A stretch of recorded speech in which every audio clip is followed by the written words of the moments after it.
दक्षिणी लेबनान का एन अल हिलवे जो फिलिस्तीनी शरणार्थियों का सबसे बड़ा कैंप माना जाता है, आज सुबह अचानक हुए ड्रोन स्ट्राइक से दहल उठा। सरकारी मीडिया के मुताबिक इजरायली ड्रोन ने एक कार को निशाना बनाया। धमाका इतना तेज था कि आसपास खड़ी गाड़ियां, दीवारें और सड़कें तक टूट गईं। लेबनान के स्वास्थ्य मंत्रालय ने शुरुआत में 11 मौतों की पुष्टि की, लेकिन स्थानीय अधिकारियों और प्रत्यक्षदर्शियों के मुताबिक मृतकों की संख्या 13 तक पहुंच गई है। कई घायल अब भी अस्पतालों में जिंदगी और मौत से जूझ रहे हैं। हमास के लड़ाकों ने घटनास्थल को घेर लिया और पत्रकारों को अंदर जाने से रोक दिया, जिसके बाद मौके से आने वाली जानकारी सीमित रह गई।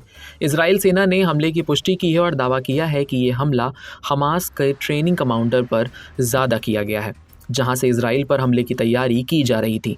लेकिन हमास ने इस दावे को खारिज करते हुए कहा कि हमला किसी ट्रेनिंग कैंप पर नहीं बल्कि एक स्पोर्ट्स ग्राउंड के पास हुआ। हमास ने इसे जघन्य अपराध बताया है और कहा है कि इसमें आम नागरिकों की मौत हुई है। ये पहला मौका नहीं है जब इजराइल ने लेबनान में हमला किया हो। इसी साल और पिछले वर्षों में कई बड़े हमले हो चुके हैं। जी हाँ, पिछले 2 सालों में इजराइल की एयर स्ट्राइक में हिजबुल्ला और हमास के कई टॉप कमांडर मारे जा चुके हैं। 2 जनवरी 2024 को बेरूत के दक्षिणी इलाके में इजराइल के हमले में हमास के डिप्टी चीफ सालेह अल अरूरी की मौत हो गई थी।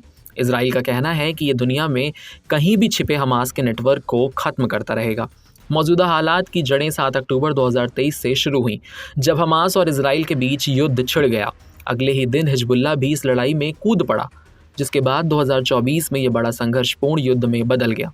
इस युद्ध में अब तक लेबनान में 4000 से ज़्यादा लोग मारे जा चुके हैं और 11 अरब डॉलर से ऊपर का आर्थिक नुकसान हो चुका है। नवंबर 2024 में अमेरिकी मध्यस्थता से युद्ध विराम हुआ, लेकिन इसके बाद भी लेबनान में इजराइल के दर्जनों हमले जारी रहे। लेबनान का स्वास्थ्य मंत्रालय दावा करता है कि युद्ध विराम के बाद भी 270 से ज़्यादा लोग मारे जा चुके हैं और करीब 850 घायल हुए हैं। यानी साफ है कि भले ही युद्ध विराम की बात हो चुकी हो, लेकिन ज़मीनी हकीकत बिल्कुल अलग है।